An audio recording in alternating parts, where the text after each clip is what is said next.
এই গছ ঘৰত ৰুই থলে কেতিয়াও নাহে সাপ বা বিষাক্ত পোক পৰুৱা। কি এই গছ? কি গছ ৰোপণ কৰিলে সাপ নাহে? আনকি বিষাক্ত প্ৰাণীও ভয়তে পিছুৱাই যায়। সাপ বিষাক্ত পোক পৰুৱা ভুলতো নকৰে ঘৰত প্ৰৱেশ।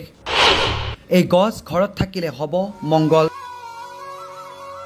পৃথিৱীত এনে কিছুমান গছ-গছনি আছে যিবোৰ থাকিলে কোনো সাপ বা বিষাক্ত পোক পৰুৱাই প্ৰৱেশ কৰিব নোৱাৰে ঘৰত।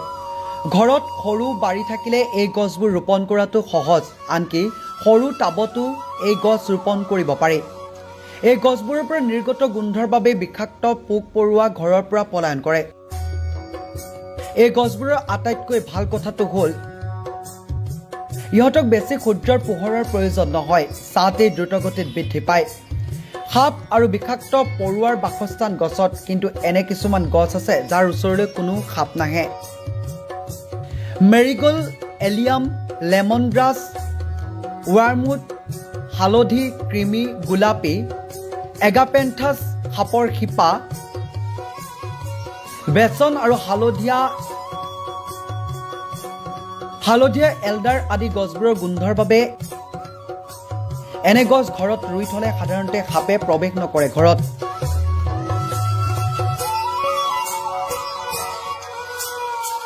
News desk report, news 8 Assam.